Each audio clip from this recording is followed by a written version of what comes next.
what do you want to do when your kids grow up? I mean, think about all the things we do as moms, and think about, just getting involved, like with your son's school, for example.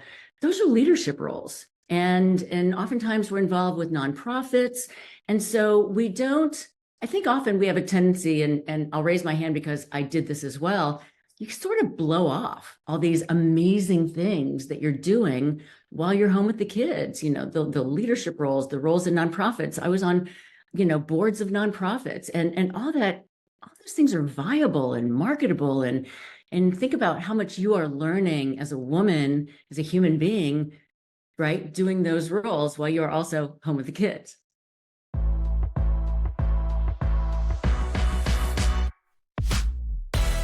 Welcome back again to another episode of the Confident Mompreneur podcast, where we talk to real women from around the globe about real life difficulties and triumphs in momhood, business, relationships, health, and more.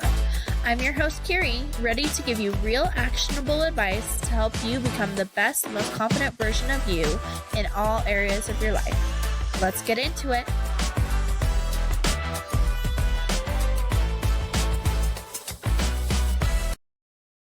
Well, welcome on today, Sharon. I'm so excited to have you here. Thank you. I'm so excited to be here, Kyrie. I have been talking back and forth with you now for a little bit, so I've gotten to see some of your stuff, and so I'm so excited for our conversation. But I would love to just start us out by having you introduce yourself a little bit about who you are, all the things you do, and just a little bit about your story so that we can get into it. Absolutely. Well, first of all, thrilled to be here. So thanks for the invite. And to your listeners, well, I'm Sharon Macey, and I founded Mom to More. And it is a podcast and a community for women rediscovering themselves beyond motherhood.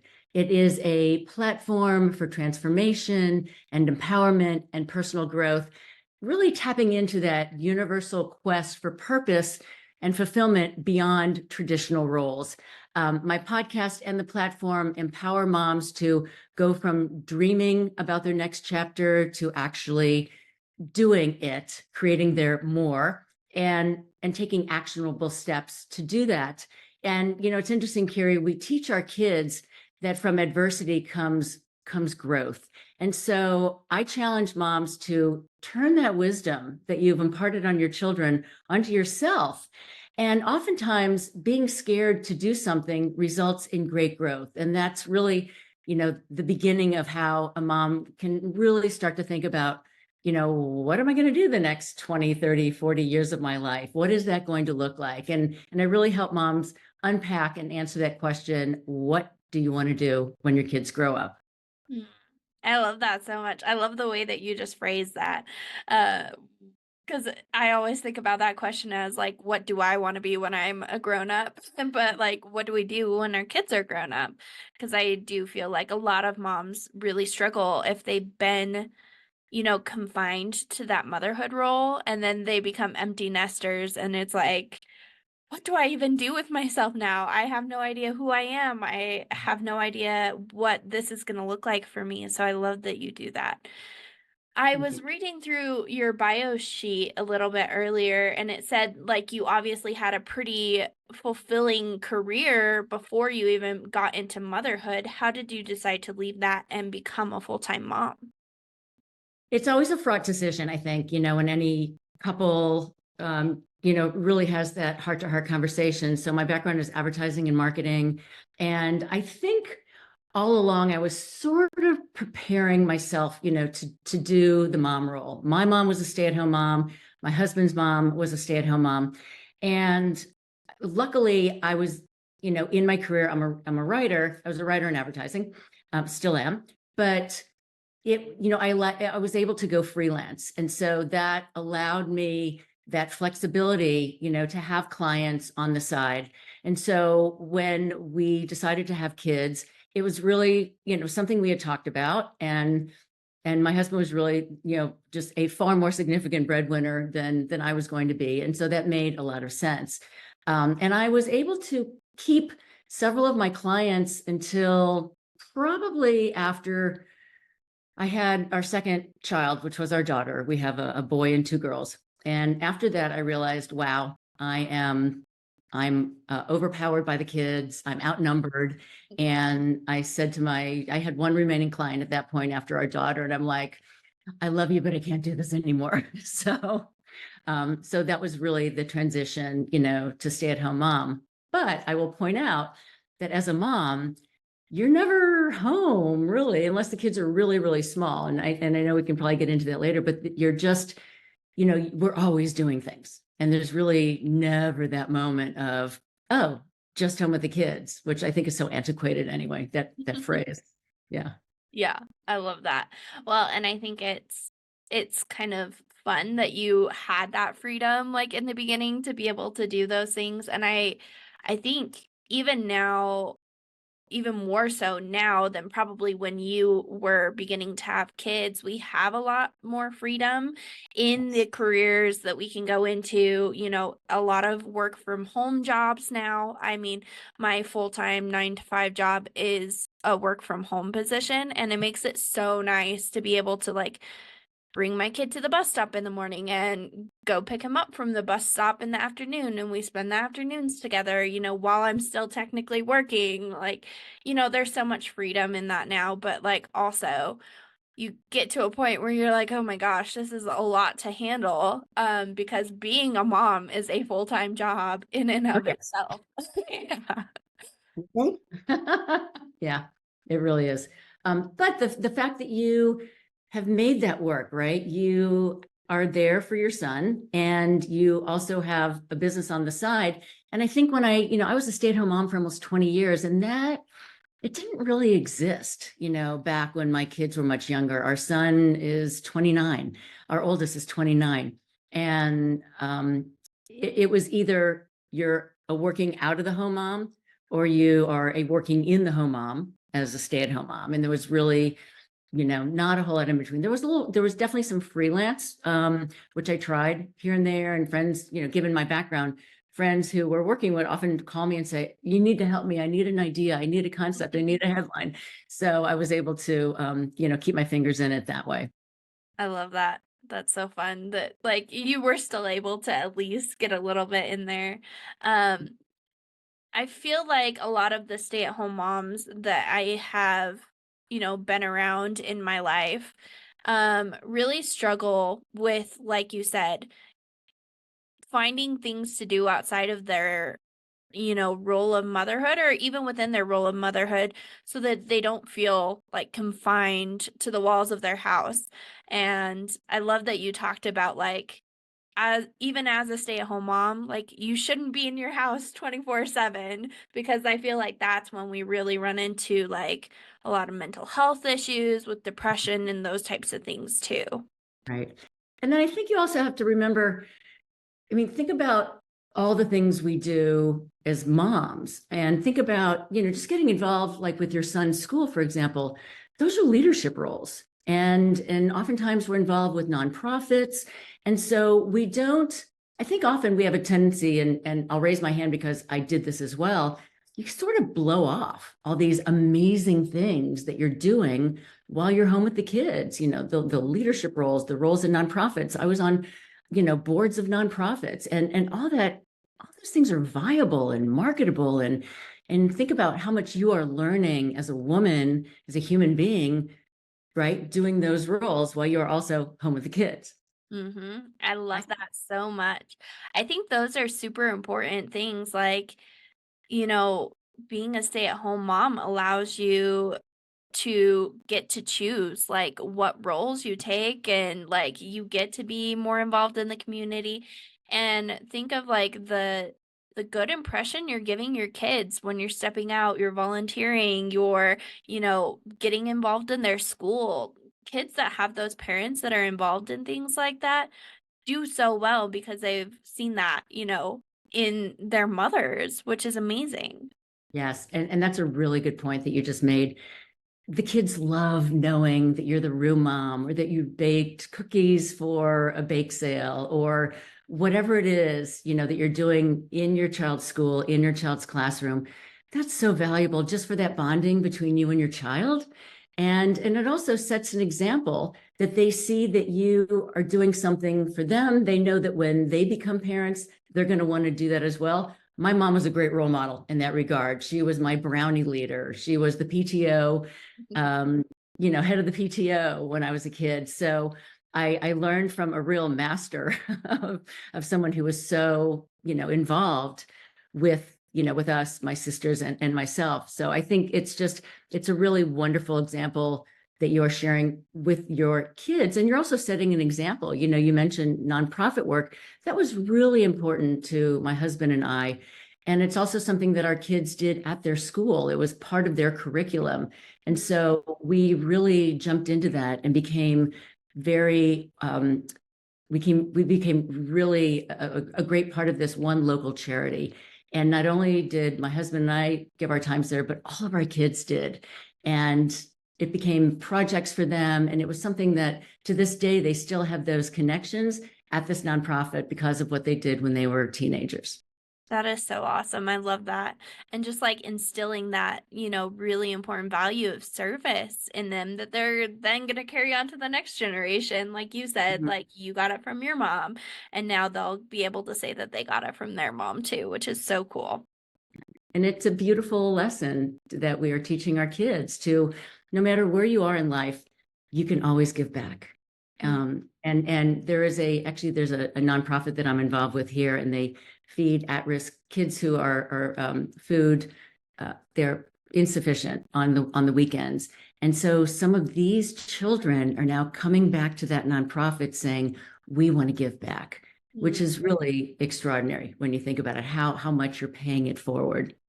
Yeah, I love that. I'm very heavily involved in the nonprofit community. I actually ran my own nonprofit for a few years. Um, and I have volunteered at many nonprofits and worked for them and been on boards and things. So that's something that's very, very dear to my heart. And I think there's always a nonprofit out there that like you can really connect to in some way. Like there's so many different nonprofits and they're always looking for volunteers. They're always looking for those types of things. So I heavily encourage that. Plus, like you said, the connection that it brings by going out and doing those things. Like even if it's not at a nonprofit, if you're taking your kids to a library to do like a story time event or something like that, you're building those connections. And motherhood can sometimes be very isolating. And so I think surrounding yourself with other people that have like similar mindsets, are going through similar things, like, and creating those friendships is super important through those too. Oh, absolutely. And that whole sense of community, like what you just said, is vital. And you're getting to know the parents at your son's school, at your kids' schools. And I think that sense of community, that sense of sort of sisterhood with other moms who might be going through the same thing that you are is invaluable. And also, even what you just said about going for story hour, how can you pay that forward? Think about all the books we buy our kids, and then they'll outgrow them. But having them see that they could then pay it forward and donate the books that they're no longer reading to younger children so they have the opportunity to do that is just a wonderful lesson for our kids. I love that. That's a great idea. And we definitely do that with like our toys and things that they've outgrown. We go and donate those a lot. There's Um, plenty of those, I'm sure. plenty of those. You brought up another really good point a little bit earlier about all of the like things that we're putting our time into, whether it's, like coaching our kids on their sports teams or volunteering for these nonprofits or doing all of those things. Like, plus just being a mom in general brings so many skills. Like that So many skills. so Yeah. many skills, because I feel like a lot of moms, especially if they had that kind of career before having kids, kind of worry about like having that quote unquote gap in their resume, if they decide to go back and work later on. But there's so many skills that you gain throughout it that are like those resume builders in case you Mhm. ever want to go back to work. Yeah, and I'll mention a couple of things one thing before I get into the skills. I believe that your time as a stay-at-home mom belongs on your resume. because I'm just going to list off some skills that every one of us possesses as a stay-at-home mom. And they are viable and they are valuable and they are marketable skills, and they can help inform sort of what you think your next chapter is going to be as you go along that pathway, that journey to creating your more. So things that we just take for granted: ace communicator, right? Speaking to our kids. Negotiator. Who doesn't negotiate with their kids all the time? And so with younger kids, you're sort of trying to figure out how to get them, how to get them to see it your way. But when you've got a teenager, you are full on negotiating with them. And oftentimes they're really good at doing that. One of the women I interviewed, Well, oh my gosh, incredible. One of the women I interviewed said she learned everything she needed to know about negotiating. And she went back to real estate after 18 years. Everything she needed to know about negotiating from negotiating with her 4-year-olds. mhm.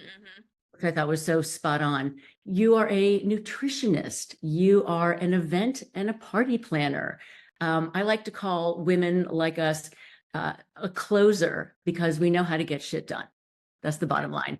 We are travel agents. We are packing pros. We are professional gift buyers. We are multitaskers. But when you think about it, think about the businesses that need people who know how to do several things at once, like an event planner, perhaps like an organizer, being like a producer in a film. You have to be able to do so many things all at once. Crisis manager. I mean, we deal with issues, from medical issues to just life issues, right? All of a sudden you have a leak and you've got water filling up in the basement. You know how to jump in and how to fix things, right? You know how to handle the unexpected. And that is I think that's a great skill to have. And then like you were just talking about being involved, you were involved with a nonprofit, you started a nonprofit. I call that visionary. I think there are so many women who live in a community, you find a need and you think, I must do something about that. And so to me, those women are visionaries, because they're creating action, they're creating a nonprofit to deal with the issue that they saw in their local community. And I'll also add mental health and medical advocate. What any of us as mama bears would not do for our children, right? There is not, don't tell me no when it comes to my kid. Don't tell me that if they have an illness, you're not going to be able to find a way to fix it, because if you won't, I will.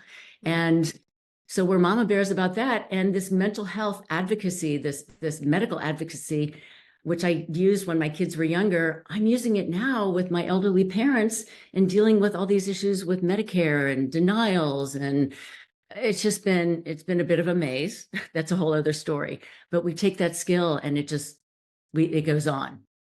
Yes, I love all of those. Those are such good examples of like just how transferable all of those skills are, and like to real life, like, jobs and occupations and things. And we do that stuff literally every day. It's just normal for us and we handle it so well. Like, I understand, like, it's a lot to deal with as a mom trying to handle all of those roles. But like you said, the things that we wouldn't do for our kids, like, we are willing to step up and do anything when it comes to our kids and our families. And I think that's so incredible. And I've always said that motherhood has made me a better business owner, a better employee, and vice versa. I think, working and being a businesswoman and an employee has made me a better mom in a lot of ways too, because everything is transferable. 100%. And that's a really good point that you made. And I think that's important for other moms to really hear that message, because it's so important and very strong. Yeah. So as your kids were like growing up, you obviously said you were involved in a lot of things, you were doing a lot of things with them. But when did you decide that you're like, hey, I actually think I want to start working again? And what did that look like for you? Good question. Thank you for that. Interestingly, and you mentioned this earlier in our conversation, when my kids were younger, I used to say to myself, what do I want to do when I grow up? And I thought, well, how odd, right? Because I'm already a grown up. And then I realized over time that the real question is, what do I want to do when my kids grow up? And so as they started getting a little older, I mean, I dabbled in stuff. I tried, I think when they were mostly, maybe our son had gone to high school. We have like 7 years between our oldest and our youngest. So he was already in college, and we had one who was just entering high school. And so I tried a sales job, and I realized I just suck at sales. I can't, just like, it's just so not my wheelhouse.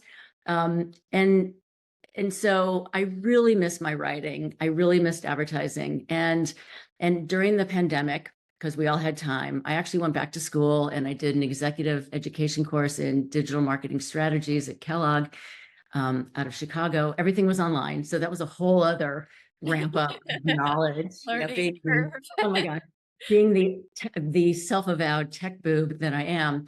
And so it really started to slowly take shape. I did a couple of things that resonated with me. I danced as a kid, and I went back to my love of dance. I found a studio for adults, not just for kids. Love And so I that. went back and I started doing jazz. And then I discovered Latin ballroom. And for me, it was like lightning bolt, this was it. So I started taking classes, and then I started competing. So I compete in Latin ballroom. I have competed around the country. I even went to nationals a couple of years ago, and I was a national champion for a year. So Wow, that's yeah, amazing. that was pretty crazy. So that is my love. I dance as much as I can. I still compete. And then you move up in the levels. And I went back to school, as I said, to bring my 20th century advertising and marketing skills into the digital age, and then had an opportunity to work at it was an online company, but I helped them to bring a new furniture brand to market. So I was a brand and digital content strategist. And that really started to fulfill me. I was doing my dance, I was going back to work, but then I realized I realized I was reinventing myself. And I thought, if I could do it, any mom can do it, right? I think I'm just sort of your average mom, but if I could do it, anyone can do it. And then I thought, this is a story that needs to be told. And I started thinking about the other women I knew who had reinvented. They'd gone on to create nonprofits and businesses. And I thought, this is what my podcast needs to be about, is really amplifying these often untold stories of women doing extraordinary things in their next chapter of life. So that's how everything has started to evolve and flow and create. That is so cool. Yeah, and I obviously have like followed you on social media and things, and I love what you're doing, and I think it's so important because I feel like as moms we get to that next chapter, we're just like, what now? And really the possibilities are so endless, and that's kind of what you get to show is like you get to choose. Like you Yes. get to step into this whatever feels good for you. And I definitely relate with a lot of the things you said. I went back to school and got my bachelor's in marketing when my son was 3. And so You were just a little busy. Okay. yeah, I did that, and I started my nonprofit at the same time while I was finishing school. Well, you Um, go, girl. Oh my gosh. it was crazy. Yeah, it was very, very crazy. And like recently, in the last couple of years, I started weightlifting, and now that's turned into competitive powerlifting. So I love like you reaching out and like kind of figuring out like, okay, what are my hobbies? What do I actually like, and trying out and testing new things, because sometimes the first thing that we try is not going to be a good fit either, and that's okay. Right. And I think when you try something and you fail, failure shouldn't be a bad word. Failure should just be, okay, I tried it, it didn't work. That informs me. So now I have the opportunity to move on to something else that might be a better fit. And I need to go back to your powerlifting. I'm so impressed with that. And one thing that I have learned over the last several years, and I've got a few years on you, is that strength training is the fountain of youth. And I see it with my parents who are older, and they weren't necessarily doing all those things all these years. And you really see it physically as you get significantly older. And so I would just say, I know this is a diversion, but I would say to women, keep up that strength training, keep up that physical activity and cardio and getting your steps in every day, because that is so vitally important, because you don't want to be frail, and to not be frail you need to have muscle tone and you need to have strength. So I love what you're doing in that regard, and I think that's a great lesson for other women. Well, yeah, I agree. And I've had a lot of moms, like, as I'm like posting things about me going to the gym and stuff, they're like, how do you find the time, like, with kids? And honestly, my answer is I bring my kid along with me 90% of the time because, as a single mom, I don't have like a lot of people around me to support or take him during those times. And I work from home, so he doesn't go to a daycare or anything like that. So he has always come with me. And now he like walks into that gym and I'm pretty sure he owns it. He knows everybody in there. He knows where all of his equipment is.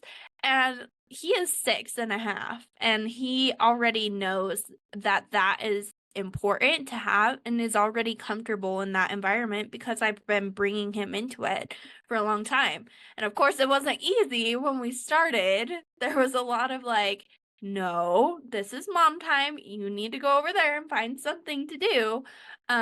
But over time, it's just gotten easier and easier. And now we're both like so used to it. It's just part of our, natural day to day that it's not even an issue anymore. And I love that. I think that's a really great example, because he's now learning, and he's already exposed to the whole fitness aspect of life through you and from being at the gym. And how powerful is that for him later on in life? Like he already understands what to do, how to do it. He'll be doing more obviously when he gets older and goes through puberty, when they can really start lifting weights, as a boy. But I think that's a wonderful lesson for them, Kyrie, and I applaud you for that. Yeah, thank you. I think it just kind of goes to show like all of these things that we do as mothers don't go by unnoticed by our kids. They're watching our every move and they see, like we were talking about earlier, the values that you have and it gets instilled in them over time. 100%, 100%. So that's a really strong point.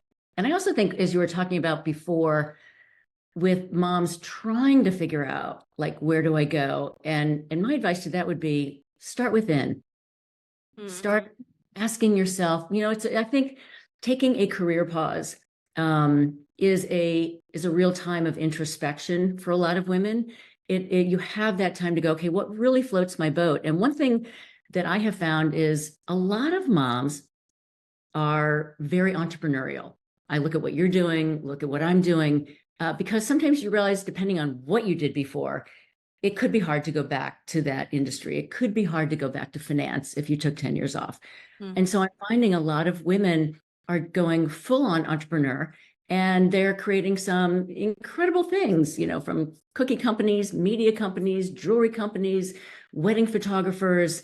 They go back to, real estate after taking an 18-year hiatus. There are so many options that are out there. And I think it really all begins with that moment of, what makes me happy, what fulfills me, and where do I take it from there?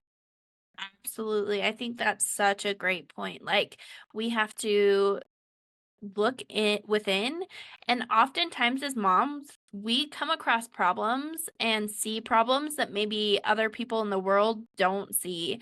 um I just had this guest on a few weeks ago and she created a booger picker because as a mom, she saw like, the wet kind of mucusy boogers, like there were tools to get that out, but when it came to hard boogers, there was nothing out there.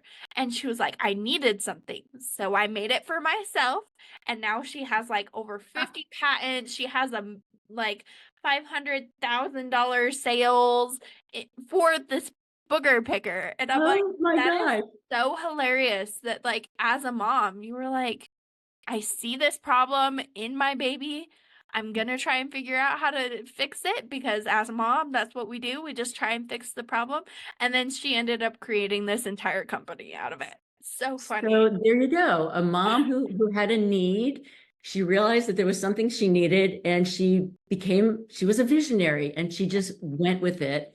And look at what she's done. It's A, hilarious. B, what a great story. I really like that. Yeah, it was so good. So obviously, like you have your podcast and you have interviewed tons of women that have gone from mom to more. What are some of the similarities you see between all of the stories or like biggest lessons that you've picked out of all of it? So I asked all my moms, what skills do they think that they honed while they were home with their kids and that they're using now? And I think a couple of things come to mind. One is this skill of organization. And that's huge. And it helps you move on to whatever else you might be doing, but just having that ability to really hyper organize, carve time out of the day and say, okay, this is me time, this is family time. I think a similarity with a lot of the moms I'm speaking with is they're not afraid, and they have tried and they have failed, and then they've gone on to other things and they've tried again. And I know actually that you just can't be afraid to put yourself out. And to all the women who are in their 50s or 60s, you are never too old to try something new. And I think it was Michelle Yeoh when she won the Academy Award. She said, "Hey, all the women out there, don't let them tell you you're too old, because you're not. If you have an idea, if you have a passion, if you have a calling that you realize later in life, you go for it." And so that, I think, that is probably the overriding theme that I've seen from the moms that I have interviewed, is that they have found a passion, they have found a purpose, and then they have gone with it. And that to me has been incredibly inspiring. That is so amazing. I love that so much. Well, and you said something there that I thought was really important, that like all of these lessons that we're telling our kids, right? If our kid falls, we tell them it's okay, like dust yourself off, Get up get and back up. Yeah. We need to take those lessons to heart ourselves too, because I think we say it, but we don't necessarily believe it ourselves. And so, like, really taking those lessons and things that we're teaching our kids and remembering them for ourselves. And like you said, you're never too old to learn new things. You're never too old to get back out there and try new things.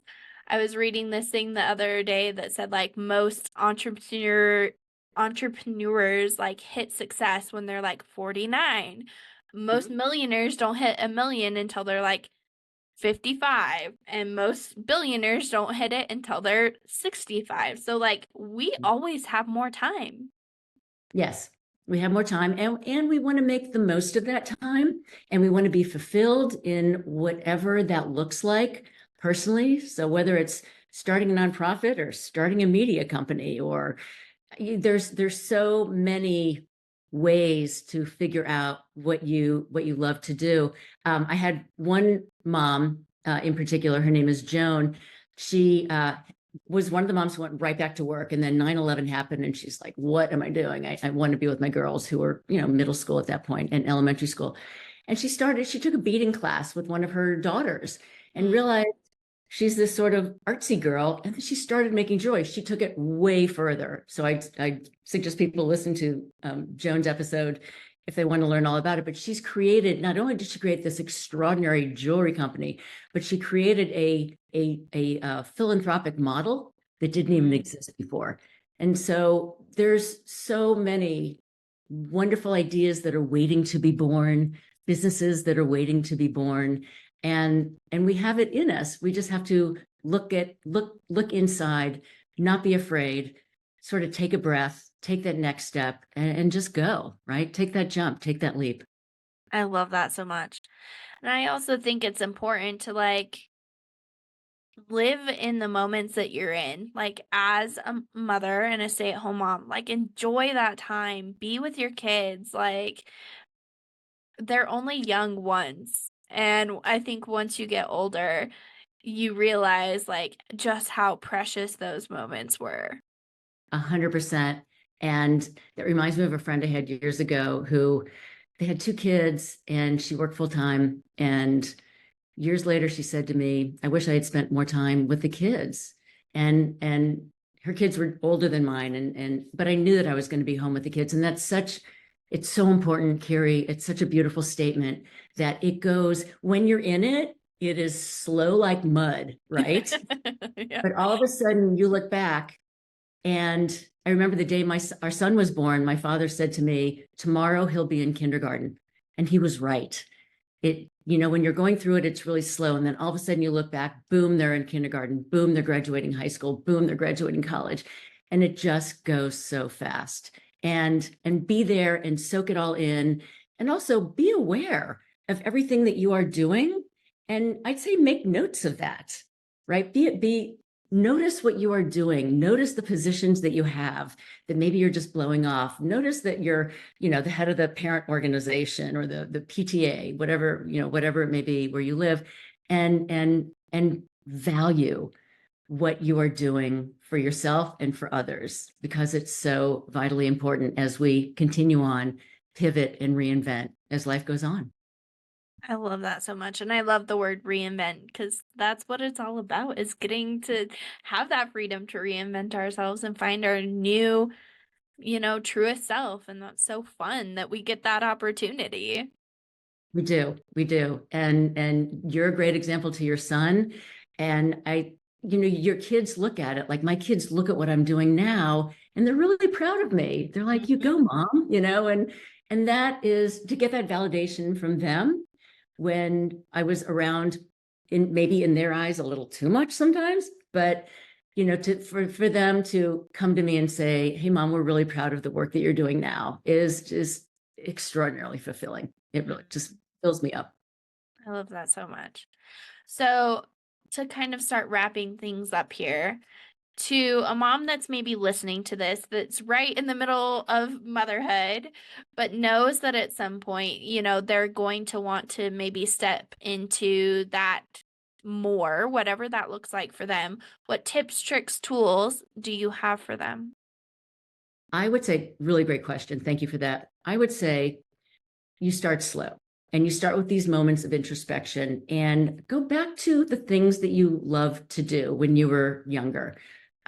Whatever that may be, whether when you if you put your career on pause, to be home with your kids, think back to that. Is that something you would like to move on with?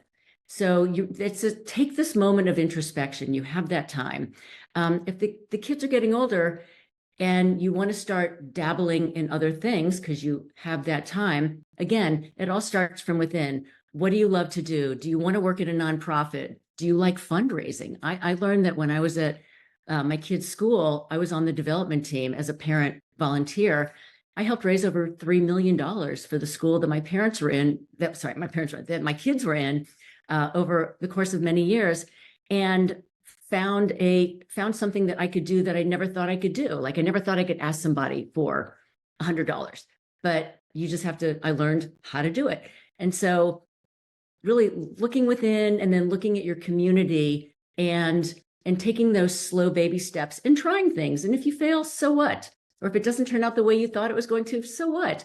You are now smarter and okay, that didn't work for me. Let me go on and try something else. And I think it's really a slow evolution and self-discovery of figuring out who am I, what excites me, where do I want to be, 10 years from now when my kids grow up, and how am I going to get there? And so my biggest advice would be start from within, baby steps, try things, see how it works. And if something like that doesn't work, then or if whatever you are trying doesn't work, you have the option to try something else. Mm-hmm.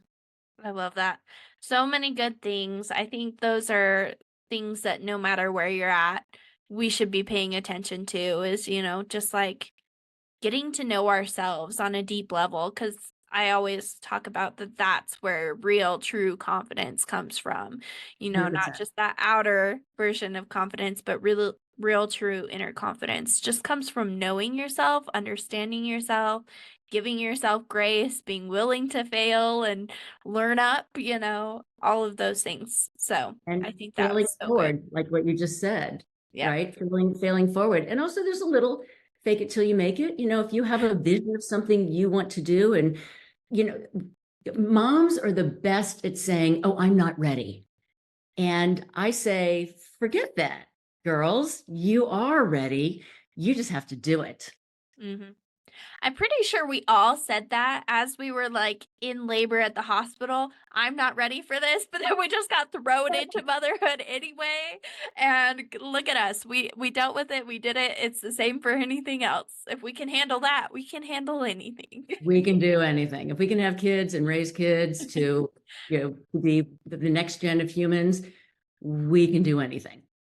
Well, and you just brought up a really great point. We're raising this next generation of humans and we're raising them to be better than we were. And, that just says a lot about us as parents, as people, that we're making those changes that we want to see in the world through our kids.